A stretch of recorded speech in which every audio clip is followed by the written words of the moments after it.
cari kebenaran. Jangan cari pembenaran. Yang membentukkan kebenaran dan keadilan itu bukan hanya konglomerat, bukan hanya pejabat, bukan hanya orang berduit banyak, rakyat kecil pun, buruh pun, bahkan dia pengangguran, itu memerlukan kebenaran dan keadilan. Masuk akal pernyataan mantan Kabareskrim Susno Duaji sebelum masuk ke ruang sidang peninjauan kembali Saka Tatal. Susno Duaji yang berpengalaman 35 tahun menjadi penyidik dihadirkan sebagai saksi ahli dalam sidang PK Saka Tatal Rabu 31 Juli 2024 untuk kasus pembunuhan Vina dan Eki di Cirebon, Jawa Barat. Dalam sidang di Pengadilan Negeri Cirebon, Susno meyakini hasil penyidikan Polres Cirebon sudah benar bahwa penyebab kematian Vina dan Eki karena kecelakaan bukan pembunuhan. Tidak berat-berat amat gitu, untuk menentukan peristiwa itu kecelakaan lalu lintas. Untuk lalu lintas level polsek saja bisa, apalagi lalu lintas level polres. Itu udah benar menurut saya.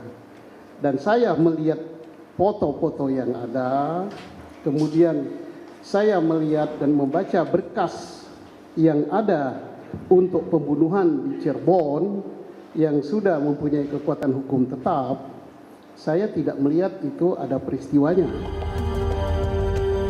Sebagai saksi ahli, Susno juga menegaskan bahwa tidak semua anggota Polri berhak melakukan penangkapan. Ini menjawab pertanyaan kuasa hukum Saka Tatal, Farhad Abbas, mengenai tindakan Ibtu Rudiana yang menangkap hingga membuat laporan pada terduga pelaku pembunuhan Vina dan Eki.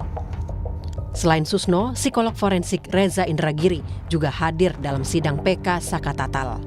Menurut Reza, tidak ada bukti saintifik dalam kasus Vina hingga perlu sejumlah bukti penting lain. Salah satunya adalah bukti komunikasi elektronik. Saya sesungguhnya sangat menunggu adanya bukti komunikasi elektronik via gawai yang serinci-rincinya yang dilakukan oleh para terpidana pada saat itu dan oleh kedua korban.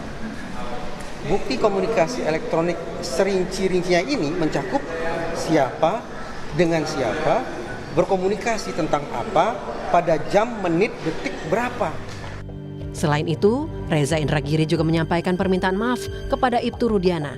Pasalnya, Reza pernah menganggap Ibtu Rudiana sebagai potret personel penegak hukum yang menjahati masyarakat dan menyusahkan lembaganya sendiri. Sedangkan berdasarkan simpulan Mabes Polri, Ibtu Rudiana tidak melanggar etik apapun.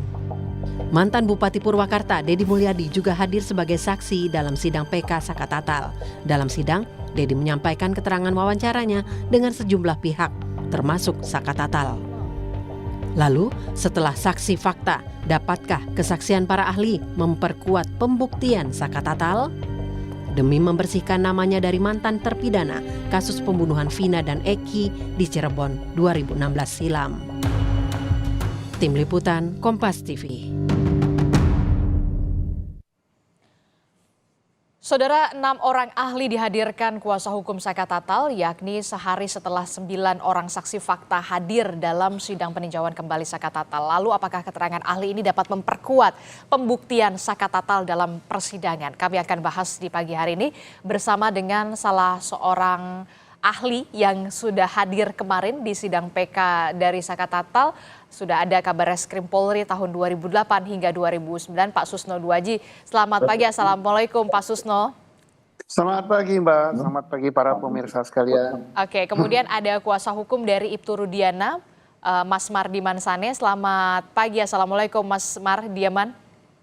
Selamat pagi Kompas TV, selamat pagi semua, selamat pagi Pak Jenderal. Oke. Mas Mardiman, selamat pagi. Oke, dan juga sudah hadir ke studio Kompas TV, sudah ada pakar hukum pidana dari Universitas Tarumanegara, sudah ada Mas Heri Firmansyah. Selamat pagi Mas Heri. Selamat pagi, Assalamualaikum. Waalaikumsalam warahmatullahi wabarakatuh. Ini masih soal sidang PK Saka Tatal, Pak Susno Duaji kemarin sudah memberikan keterangannya dan juga pandangannya sebagai Kabareskrim Polri pada tahun 2008 hingga 2009 terkait dengan proses manajemen penyidikan ya, Pak Susno ya. Manajemen penyidikan, jadi mulai dari adanya suatu peristiwa sampai dengan penyerahan berkas ke kejaksaan. Oke, lalu kan Anda mengatakan pada saat persidangan ini penyidikan Polres Cirebon ini memang sudah benar adalah kasus kecelakaan murni, bukan pembunuhan. Mengapa Anda mengatakan seperti itu, Pak Susno?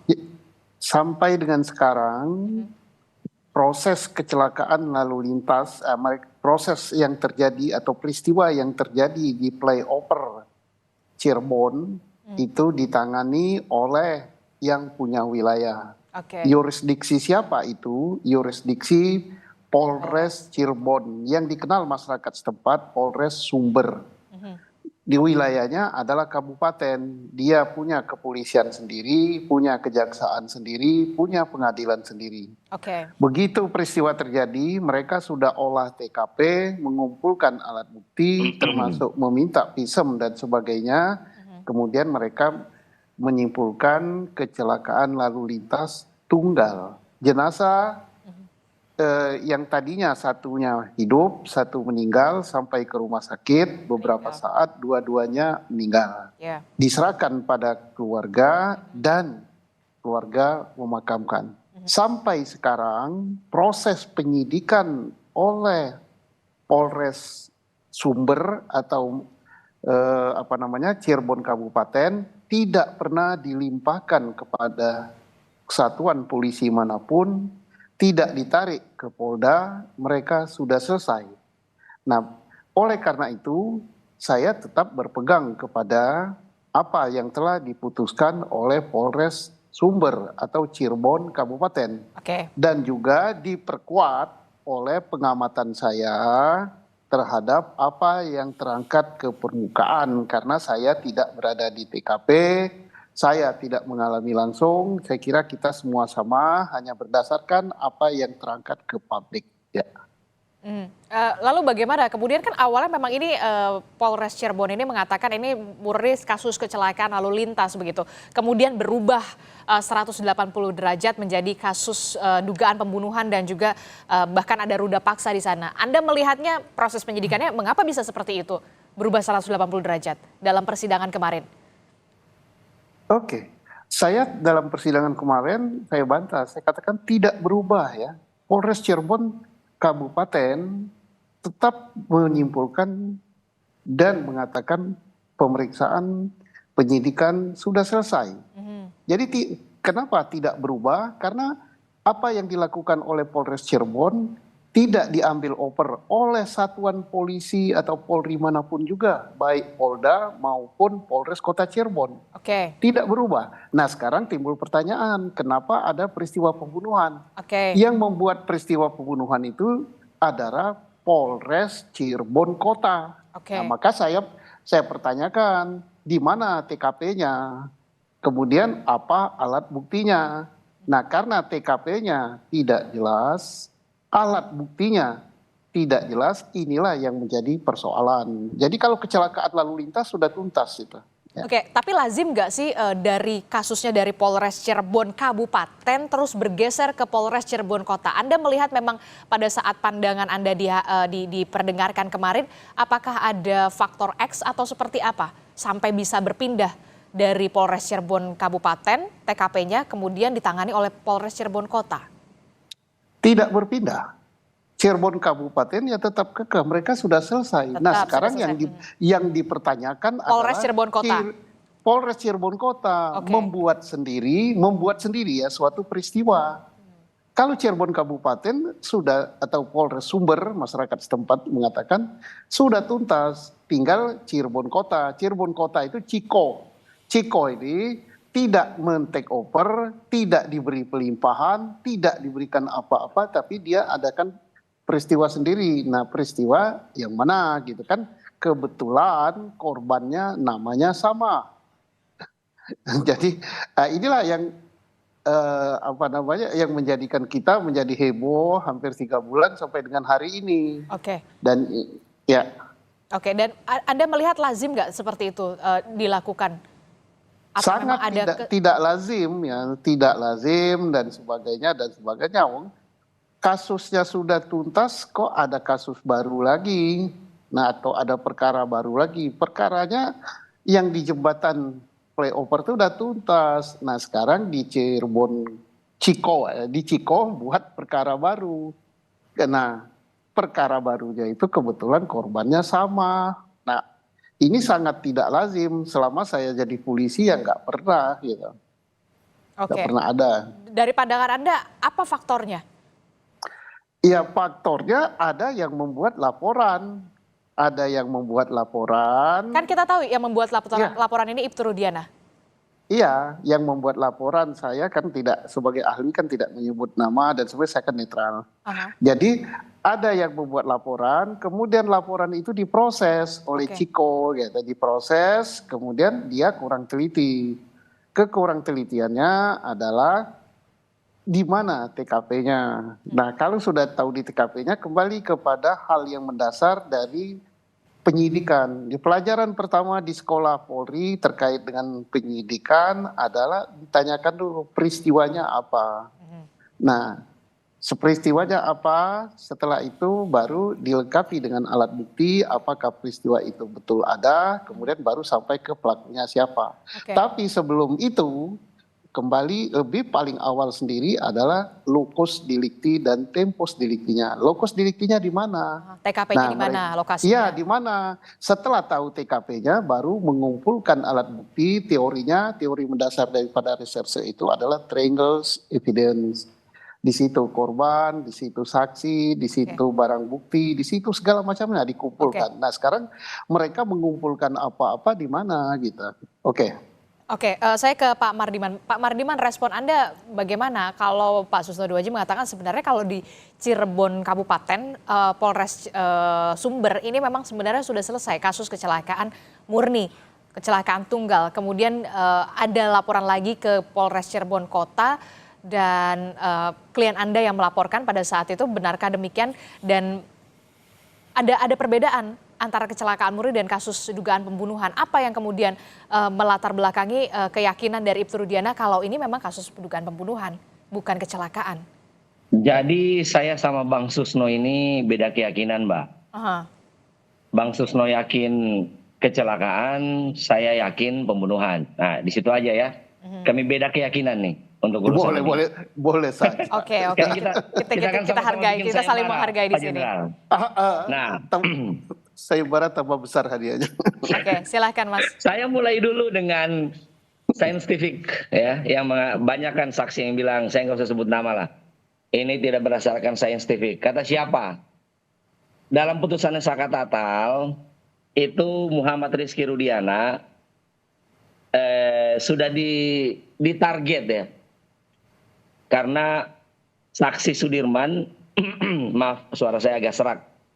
Saksi Sudirman itu tanggal 17 Agustus 2016. Jadi di bawah sumpah dia mengatakan sudah ada niat untuk menghabisi korban Muhammad Rizky Rudiana, anggota geng ekstasi, karena saudara Dani SMS ke saksi. Jadi ada SMS di sini, Mbak. Ada buktinya. Ada terlibat teknologi. Ada itu buktinya satu. pada saat di pengadilan pada Mbak, ini pagi ini kita sedang tidak di pengadilan, kita di Oke. Kompas TV nih. Saya baca putusan, saya baca aja putusan. Nanti saya sharing ke Kompas kalau mau lihat. Oke. Ya kan, yang jelas ada SMS. Itu scientific. Kemudian yang kedua, memangnya forensik bukan scientific. Pasal 184 KUHP itu kan zaman 81 itu belum canggih benar. 184 itu hanya bilang saksi, ahli, surat petunjuk, keterangan terdakwa. Itu pokoknya. Jadi hakim itu kan memutus dalam satu pasal 183 karena dua hal. Karena dia lebih dari dua alat bukti, kemudian keyakinan. Nah, kalau hakim menyatakan bahwa sudah lebih dari dua alat bukti, kemudian dia yakin, ya dia putus, itu 183.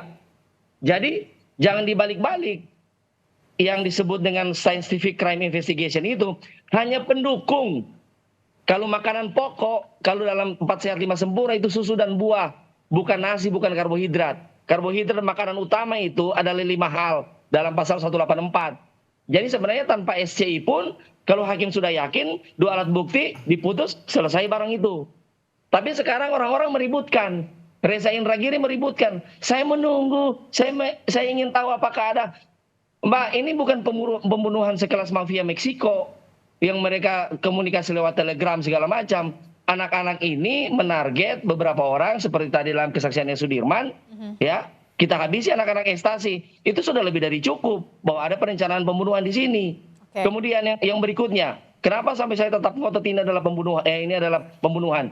Mbak, saya pernah jatuh, tangan saya sebelah kanan ini pernah patah. Saya jatuh, tangan saya patah, yang di sini aja yang luka. Dua adik kita ini luka di mana-mana, tengkoraknya pecah, mukanya bengap-bengap, semua seluruh badannya patah. Dari mana logikanya kecelakaan? Sementara justru yang mereka tampilkan di persidangan di Cirebon kemarin itu foto motornya almarhum, jadi bumerang buat mereka, motornya almarhum mulus. Nah sekarang di mana logikanya? Kita nggak usah pakai istilah canggih-canggih lah. Badan mereka remuk redam, ya, celana dalam Vina melorot sampai 30 cm menurut visum et repertum, ya.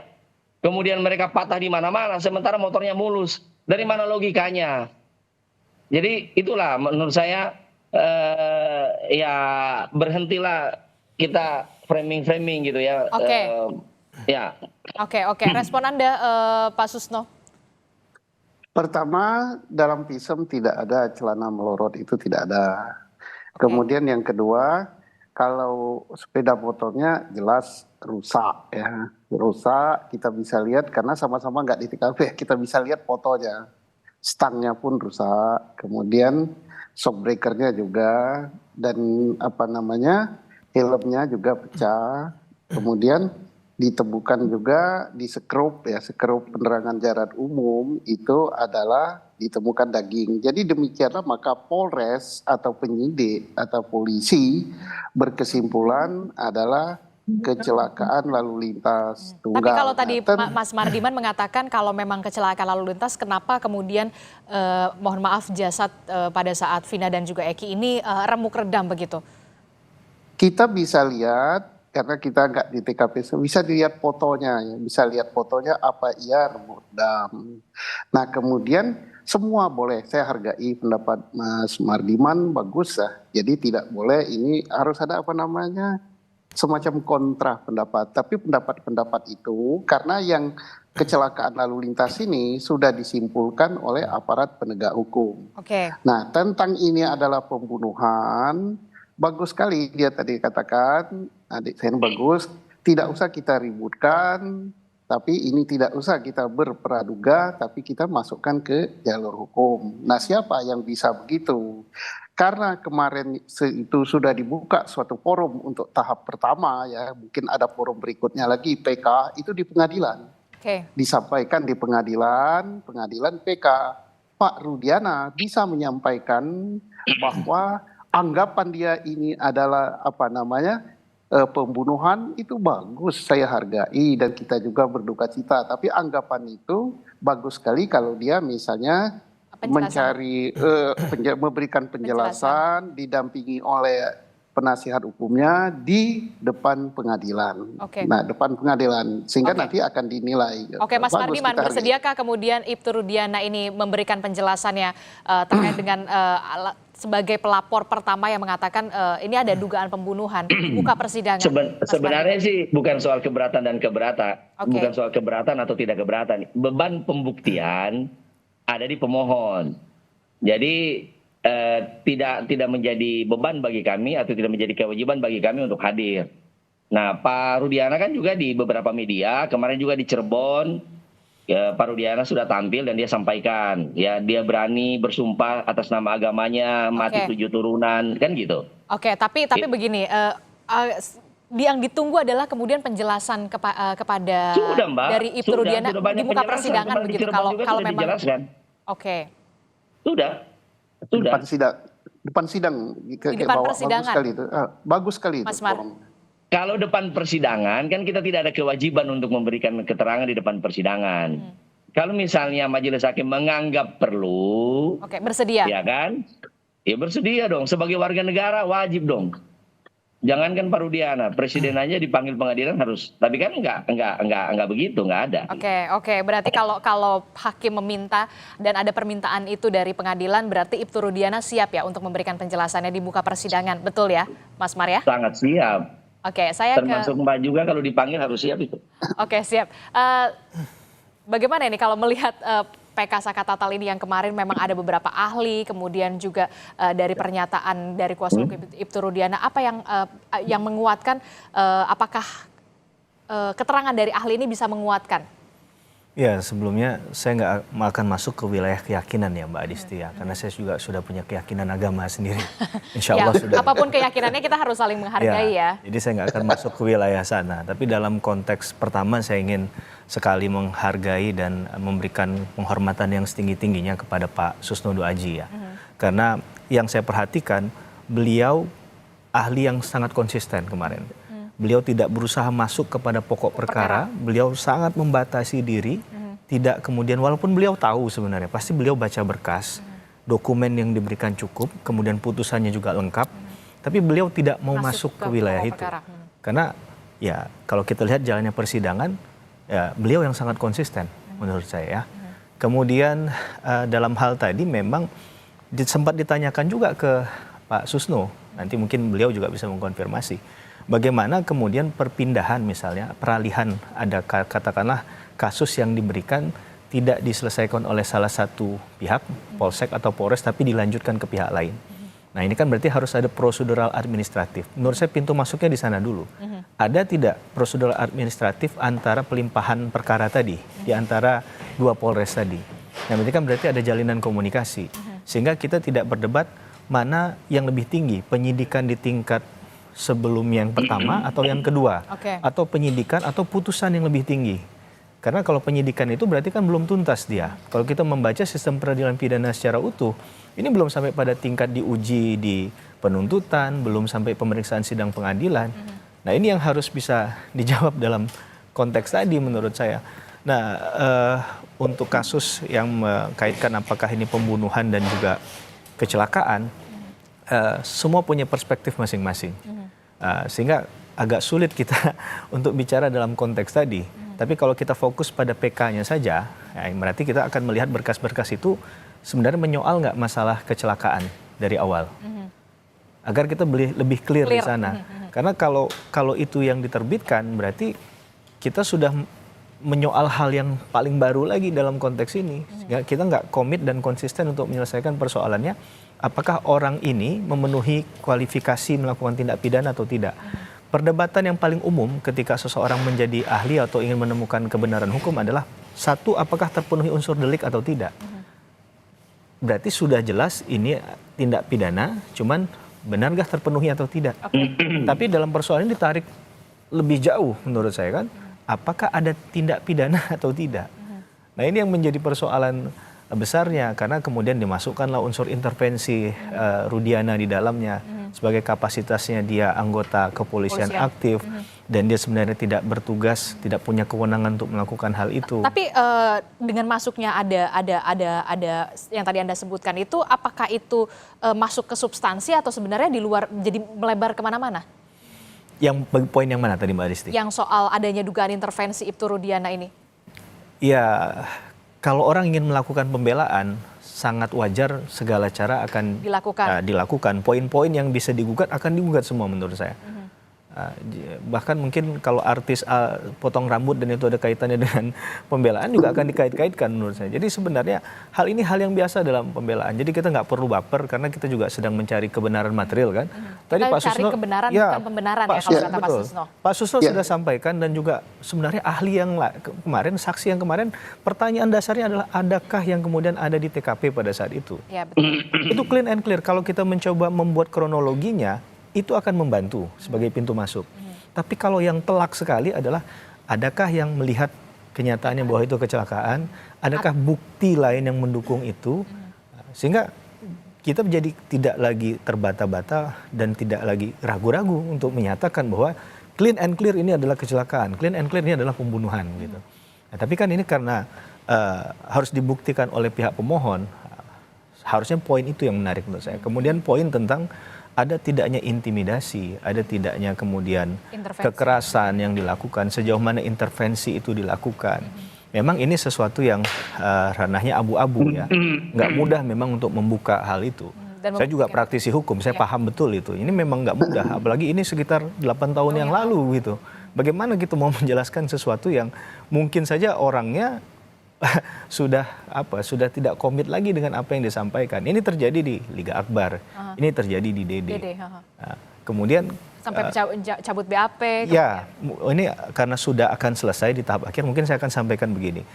Salah satu poin yang menarik itu ketika misalnya dimunculkan salah satu dari terpidana ataupun keterangan dari terpidana yang mungkin buktinya tertulis yang menyatakan bahwa Saka Tatal memang tidak di tempat, Saka Tatal memang tidak melakukan perbuatan itu. Dan itu dimungkinkan?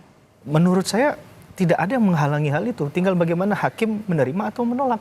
Itu kan bagian dari kewenangan hakim.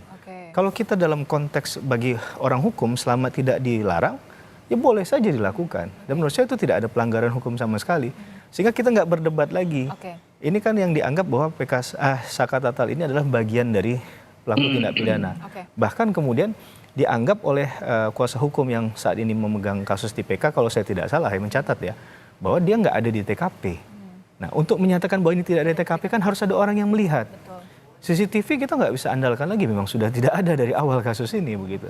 Tapi catatan prosedural yang mungkin cacat tadi masalah pelimpahan berkas perkara sehingga akhirnya judgementnya berbeda. Ini yang penting untuk di tahap dipelajari, difokuskan dulu. Jangan sampai ini serampangan. Begini konsepnya. Kadang orang Mbak Adisti ketika dia melaporkan sesuatu tidak kemudian tujuannya tercapai, dia akan coba cari celah lain dengan melaporkan di tempat lain. Dan mungkin ada kans diterima. Masalahnya setelah dilaporkan di tempat lain itu diterima sesuai mungkin dengan keinginannya. Jangan-jangan itu yang terjadi. Jadi kalau itu yang terjadi, kasusnya sampai seperti ini nih menurut saya. Jadi pelimpahan tadi harus dipertanggungjawabkan mengapa kemudian dilimpahkan. Tapi itu kan tidak haram dilakukan. Itu juga dijawab oleh Pak Susno kemarin kalau saya tidak salah mencatat. Begitu Mbak. Soal berkas kasusnya juga. Nah, kalau respon Anda Pak Susno. Jadi saya sangat sependapat ya, kalau kita kembali ke administrasi penyidikan, kemarin saya tidak ditanyakan oleh penasihat hukum kepada saya. Saya sendiri tidak boleh mengemukakan karena saya berupaya untuk netral. Betul. Sampai dengan detik ini, kalimat saya kemarin, saya tidak katakan ada surat. Perkara itu masih tetap berada di Polres Sumber, Cirebon Kabupaten. Itu kalimat saya. Tidak saya tegaskan bahwa tidak ada surat pelimpahan. Dan kemudian kalimat berikutnya, perkara itu tidak pernah ditarik ke Polda, tidak pernah Polres Cirebon memberikan kepada Polres Ciko, istilah setempat Ciko ya, Ciko. Polres Ciko pun tidak pernah bersurat kepada Polres Kabupaten untuk meminta perkara ditemukan jenazah 1 orang dan 1 orang luka berat untuk disidik di Polres Ciko. Demikian juga Polda pun tidak pernah, ini sudah bukan bahasanya ahli lagi ya, sudah boleh saya masuk. Tidak pernah Polda menulis surat menarik perkara yang ada di Ciko ke Polda. Nah, walaupun Polda itu adalah satuan atas tata cara administrasi, kalau memang perkaranya sama, itu harus ada tertib administrasi penarikan. Nah, makanya saya katakan perkara kecelakaan lalu lintas itu tetap ada di Polres Kabupaten atau Sumber. Nah, berbeda dengan perkara pembunuhan yang dikatakan pembunuhan. Nah, sekarang satu lagi. Mengapa perkara ini kecelakaan lalu lintas di Polres Sumber tidak diuji di pengadilan? Karena mereka berkesimpulan ini tidak ada pelakunya. Mengapa tidak ada pelakunya? Maka 359 karena lalainya ataupun pembunuhan misalnya ya, bisa saja pura-pura lalu lintas tapi ada yang membunuh, itu tidak sama sekali mereka temukan alat-alat buktinya, sehingga mereka berkesimpulan ini kecelakaan lalu lintas tunggal. Demikian. Oke, Mas Mardiman, ini kan kalau saya tidak salah gitu ya, Pak Rodiana ini kemudian melakukan pelaporan ini karena ada kesaksian dari Aep dan juga Dede, benar ya Mas Mar? Ya, jadi begini, saya perlu luruskan juga tadi dari ahli. Saya dan kita semua di sini bukan anggota Polri. Jadi kalau saya sih, ya kalau Pak Susno kan mantan, saya tidak paham bagaimana prosedur administrasi di internal mereka. Yang saya tahu KUHAP saja. Di KUHAP itu di mana lokus dan tempus, disitulah disitulah wilayah hukum itulah yang memeriksa. Oke. Kenapa jadi ke Polres Kota? Karena lokus dan tempusnya di SMP 11 di belakang gudang. Eksekusinya di situ. Dan perlu diketahui di forum ini saya sampaikan ya. Tadi ahli kan bilang dia dosen, saya juga dosen. Mahasiswa kita sama-sama nonton nih bos. Jadi saya juga sama-sama meluruskan. Biar Aku bukan nggak dosen sesat loh. pikir. Mas Mardiman. Oh siap. Kalau Pak Jenderal kan sudah jelas. Bukan dosen aku Saya bukan klarifikasi dosen. ahli dulu nih. Saya dengan dia kan sama-sama dosen. Mahasiswa kami sama-sama nonton nih. Oke, silakan. Ini narasumber yang mana nih yang dimaksud nih? Yang mana ini yang dimaksud? Ahli. Dari Untar tadi kan? Pak Susno. Oh, saya ya nanti Nah. saya jawab, silakan Ya. sampaikan dulu aja. Silakan, Mas. Jadi enggak gini. Jadi saya tidak masuk dalam proses administrasi. Kita bukan polisi, harus menyerah, harus ini segala macam. Jadi di KUHP itu kan di mana kejadian perkara, ya polisi di situlah yang menangani. Ingat, Vina dengan Eki memang dikebumikan dengan persepsi bahwa ini kecelakaan. Dan baru ada ekshumasi. Rudiana, bentar Mbak, saya belum selesai. Tapi Rudiana sebagai orang tua korban merasa ada yang janggal. Lalu dia mulailah melakukan investigasi mandiri. Oke. Dalam investigasi mandiri, Rudiana tidak pernah menangkap ya. Rudiana menyerahkan sesudah dia merasa cukup, dia menyerahkan ini ke Reskrim. Reskrim lah yang kemudian memproses ini. Reskrim Polres Kota.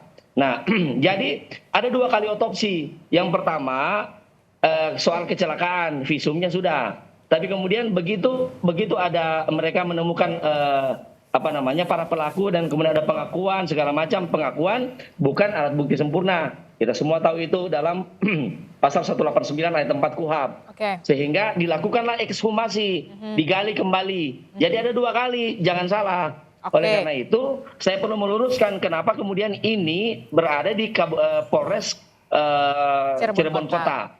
Itu. Oke. Yang juga kemudian saya pertanyakan adalah begini kan, Pak Rudiana ini kemudian berdasarkan dari kesaksian Aep dan juga Dede. Sementara Dede ini sudah menyatakan bahwa mencabut BAP begitu karena memang Ya ada itu kan hak dugaan- dia dan belum ada putusan, belum ada Iya. yang mendukung itu. Dan Yang dipakai sekarang adalah putusan Oke. yang dia akui sudah S3 putusannya tuh, tingkat pertama banding sama kasasi, Oke. sudah 3 kali diuji. Oke, termasuk juga saksi Aep yang sampai saat ini juga masih belum diketahui keberadaannya dan bagaimana respon dari kuasa hukum, apakah nanti akan ada langkah hukum yang akan ditempuh oleh kuasa hukum dari Ibtu Rudiana? Jangan dijawab dulu Mas Mardiman karena kita jeda dulu, usai jeda tetaplah bersama kami di Sapa Indonesia Pagi.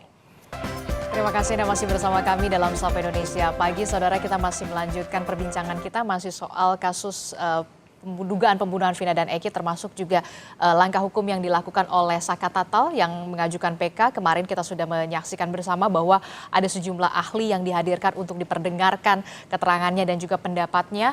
Salah satunya adalah Pak Susno Duaji. Saya ke Mas Mardiana dulu ya. Kemudian yang Mardiman, Mbak. Pak Mas Mardiman, kuasa hukum dari Ibtu Rudiana. Mas, ini kan kalau kita lihat ya, Pak Rudiana ini sempat mendatangi lokasi konferensi pers pada saat keluarga Vina dan juga Hotman Paris melakukan keterangan resmi. Disitulah merupakan kemunculan dari Pak Rudiana untuk pertama kalinya ke depan publik begitu ya. Termasuk yang menyatakan bahwa merespon juga keterangan dari Dede. Dede yang mengatakan ada dugaan intervensi dan juga pada saat pemberian kesaksian, apakah ada langkah hukum nantinya yang akan dilakukan oleh kuasa hukum dari Ibtu Rudiana terkait dengan Dede? Dan kita juga masih belum mengetahui sebenarnya di mana Aep yang kemudian juga menjadi saksi, tidak hanya Dede. Dede, Liga Akbar, dan Deddy Mulyadi sudah kita laporkan di Polda Jabar. Kemudian kemunculan Pak Rudiana kemarin itu bukan di depan publik. Di publik dia Kapolsek kok. Dia tiap hari berkantor. Oke. Kemunculan dia pertama itu di depan media, itu yang paling pas. Oke. Nah, kemarin itu sebenarnya kita silaturahmi dengan keluarga almarhum Vina. Ya, kebetulan kan keluarga almarhum Vina ini lawyernya Bang Hotman. Jadi tidak ada settingan tuh kemarin. Ya, kita ketemu dengan keluarga Vina. Selama ini kan dibilang ada suara-suara sumbang lah yang menyatakan bahwa keluarga Vina dan keluarga Eki tidak akur, maksudnya tidak Satu suara. segenap sepenarian ya gitu ya dalam urusan ini ya. Kemarin kita buktikan bahwa kita semeja, kita sama-sama dengan keluarga, nggak ada masalah di internal kami. Jadi itu tidak ada settingan ya, tidak ada memang betul Ibtu Rudiana datang ke lokasi memang untuk meluruskan semuanya ya. Iya, Bang Hotman kan juga sudah jelaskan bahwa memang tidak ada settingan. Kami datang ke situ, ya pas ada Bang Hotman gitu. Jadi tapi ada komunikasi sebelumnya ya? Saya komunikasi dan Bang Hotman juga sudah sampaikan ini di medianya. Saya komunikasi dengan salah satu staf beliau namanya Mbak Putri. Jadi kebetulan hari kemarin itu Selasa ya. Selasa itu kan sidang PK, kebetulan saya juga ada keperluan untuk bertemu dengan Pak Rudiana. Jadi saya ke sana. Nah pas saya di sana saya dikabari sama Putri, dibilang, "Bro, mau ketemu nggak? Kebetulan Bang Hotman ada ngisi acara nih di pesantren Buntet. Kalau mau nanti jam 4 beliau ada konvers di keraton." Ya sudah, karena kebetulan waktunya juga luang, ya bertemulah kami. Jadi tidak ada settingan apapun. Dan ngapain juga di setting-setting. Putusannya inkrah kok. Oke, termasuk juga bagaimana respon kuasa hukum dan juga Pak Rudiana terkait dengan pernyataan Dede yang mengatakan memang ada dugaan intervensi dan segala macamnya itu yang memang harus diluruskan oleh pihak Ibtu Rudiana. Iya, makanya Ibtu Rudiana kemarin ya mau meneteskan air mata saking yang antara menahan emosi dan ya beliau kan mengatakan bahwa itu Dede itu bohong tuh. Enggak, dia mencabut keterangannya padahal keterangannya di pengadilan lah yang benar. Terkait dengan dugaan adanya intervensi dan juga dugaan penyiksaan yang dilakukan terhadap hampir semua pelaku ini bagaimana? Fitnah keji itu Mbak. Kalau Rudiana tidak pernah. Kapasitas Rudiana sebagai orang tua dari Eki mencari kebenaran kematian anaknya. Kemudian dia menyerahkan ini ke reskrim. Dan kemudian dia membuat laporan. Hanya sebatas itu, dia tidak memeriksa. Tidak juga menangkap. Menangkap itu kan harus ada surat penangkapan. Lebih tepatnya sih mengamankan. Saya juga kalau nangkap maling di jalan, ya pasti saya bawa ke polsek lah. Nggak mungkin saya bawa kemana-mana, saya pasti bawa ke polsek. Kira-kira begitulah kira-kira. Jadi mengamankan ya, bukan menangkap ya? Bukan, jadi narasi-narasi sesat itu yang menyatakan menangkap. Kalau menangkap kapan? Mana surat perintah penangkapannya? Nggak ada itu. Oke, hanya mengamankan. Termasuk juga ada dokumentasi yang disebutkan Ibtu Rudiana pada saat pemeriksaan terhadap para pelaku pada saat itu? Dokumentasi seperti apa Mbak? Memang untuk membuktikan kalau memang tidak ada dugaan penyiksaan ataupun penganiayaan pada saat pemeriksaan. Saya belum pernah lihat dokumentasi itu, tapi saya pernah dengar ya itu juga salah satu bukti yang akan kami keluarkan nanti dalam pelaporan. Kalau Ibtu Rudiana intervensi dalam kasus ini Mbak, mestinya tidak akan ada DPO. Oke.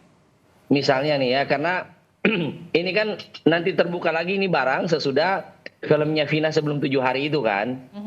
Jadi sejak tahun 2016 sampai 2024 baru tiba-tiba DPO-nya ditangkap yang kemudian sekarang ya lewat pra peradilan kita hormati ya dibebaskan, tapi kan itu formilnya bukan materialnya. Oke. Maksudnya kalau memang Ibtu Rudiana cawe-cawe ikut campur, dia udah kejar sendiri tuh. Dia kan tahu nama-namanya. Ini yang bunuh anak-anak gua nih. Yang belum tertangkap 3 orang lagi menurut DPO. Dia bisa cari tuh. Tapi ternyata kan enggak, dia enggak ikut campur karena dia sudah serahkan ini sepenuhnya kepada negara, kepada proses hukum yang berlaku. Oke. Anda sudah Dede sudah dikatakan dugaan intervensi ini adalah fitnah yang keji kalau menurut Anda begitu ya. Nah, lalu bagaimana dengan Aep yang sampai saat ini keberadaannya belum diketahui padahal Aep ini merupakan saksi? Saya no comment soal Aep. Nanti akan ada waktunya. Oke, baik. Mas, bagaimana ini? Sebelumnya saya tanggapi dulu itu. Tadi bicara manggilnya ahli-ahli. Saya punya nama saya Heri Firmansyah begitu. Dan saya tidak peduli beliau itu dosen di mana, karena kita tidak sedang bicara tentang pribadi ya, Mbak. Kita bicara tentang kasus ini, profesional saja. Bahwa kalau Anda memang jadi seorang dosen, Anda juga tahu kan, KUHAP juga mengatur hal yang sama. Semua punya equality before the law, persamaan di muka hukum. Bahwa ada orang yang mungkin menduga bahwa ini adalah kecelakaan dan dia mengajukan PK, itu sah-sah saja. Dan kita menganalisanya bukan dari satu perspektif tadi. Tadi saya katakan ada poinnya dari Pak Susnodo Aji. Dan saya tidak perlu mengklarifikasi hal itu saya rasa. Dan saya rasa ini jadi terlalu berlebihan ketika ada orang yang kemudian bicara dalam konteks kapasitasnya itu ingin misalnya memenangkan seseorang atau kepentingan hukumnya. Tapi jangan dibawa-bawa ke ranah yang menurut saya kita akan debatable, karena sekali lagi saya katakan scientific crime investigation yang diminta memang sejauh ini memang tidak ada. Semua bicara tentang keterangan saksi yang tidak ada di tempat pada saat itu. Pak Susno tadi sudah mengaminkan. Jadi bagaimana kemudian kalau kita bicara bahwa ini memang jelas ada tindak pidana atau ada kecelakaan, maka hakim akan yakin dengan melihat fakta-fakta yang ada saja, akan melihat ada bukti-bukti yang dimiliki kan. Kau tak membalas cintaku. Oke. Dengan demikian ada suara apa? Itu dengan demikian menurut saya bahwa dalam konteks ini apa yang akan kita perhatikan tadi saya katakan, kalau ternyata memang ada pernyataan dari salah satu katakanlah narapidana yang menyatakan Saka Tatal tidak di tempat, Saka Tatal bukan pelakunya, karena mereka sama-sama di tempat yang berbeda. Saya rasa itu yang sangat strong, sangat kuat sekali evidence-nya. Karena kita kadang dalam satu perkara nggak bisa juga mengharapkan bukti itu memang sempurna, dalam artian semuanya ada. Nah inilah letak bagaimana kemudian kehati-hatian, prinsip kesetaraan, agar jangan sampai diabaikan. Yang kita khawatir adalah materialnya tercukupi, tapi cara proseduralnya salah.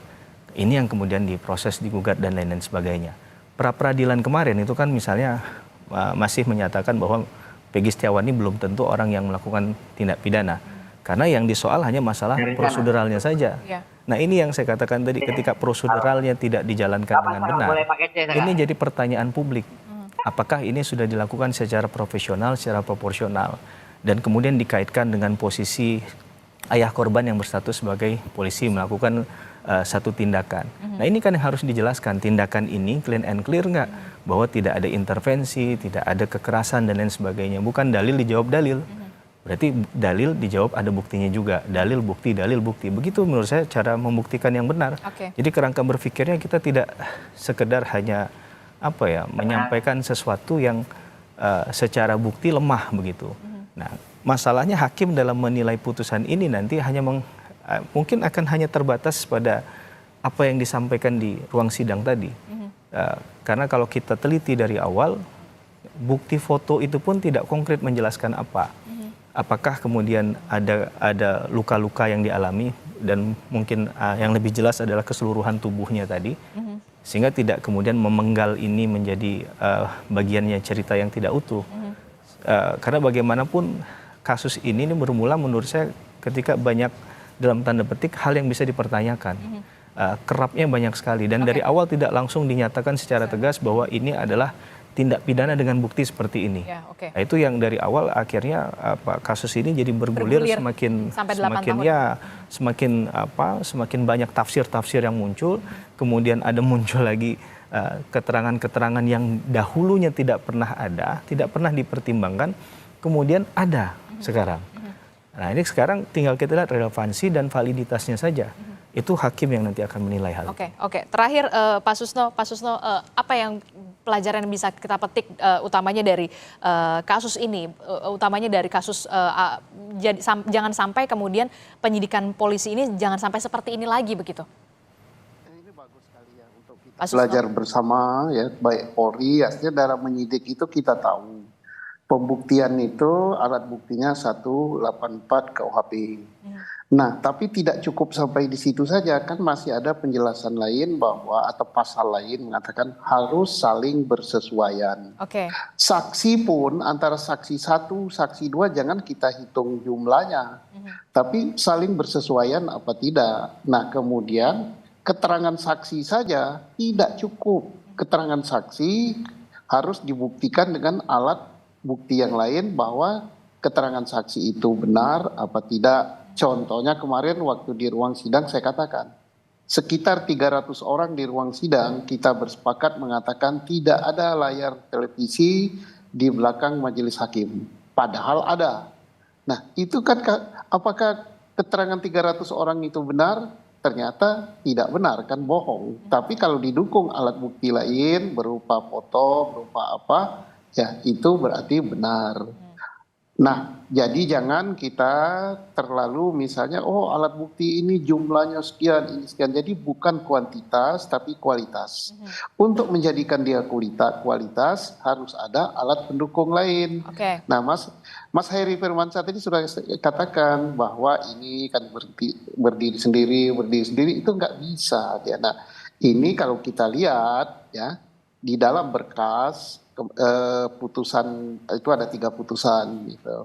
Makanya Kapolri dalam amanatnya minim atau tidak ada scientific gitu sehingga alat bukti itu bisa dipatahkan. Ya, begitulah pelajaran yang bagus lah. Oke, terakhir Mas Mardiman, silahkan yang ingin disampaikan. Kalau kami sih tetap berpegang pada putusan yang sudah inkrah. Karena biar bagaimanapun itu panjang dibuktikan dan ya sekali lagi saya tetap tidak sepakat bahwa tidak ada scientific. Ada scientificnya. Itu ada SMS. Itu juga ada forensik dan sebagainya. Jadi kalau dibilang nggak ada scientificnya sama sekali, saya nggak sepakat juga. Kenyataannya ada kok. Kalau nggak ada CCTV segala macam ya itu kan hanya sebagai pelengkap saja. 184 KUHP kan tetap jadi pedoman. Jadi menurut saya ini tetap adalah pembunuhan dan putusan yang sekarang sedang dijalani oleh para terpidana itu adalah putusan yang benar. Terima kasih. Oke, terima kasih Kuasa Hukum Ibtu Rudiana, Mardiman Sane, dan sebelumnya ada Kabarreskrim Polri tahun 2008 hingga 2009, Pak Susno Duaji telah bergabung bersama kami melalui sambungan Zoom.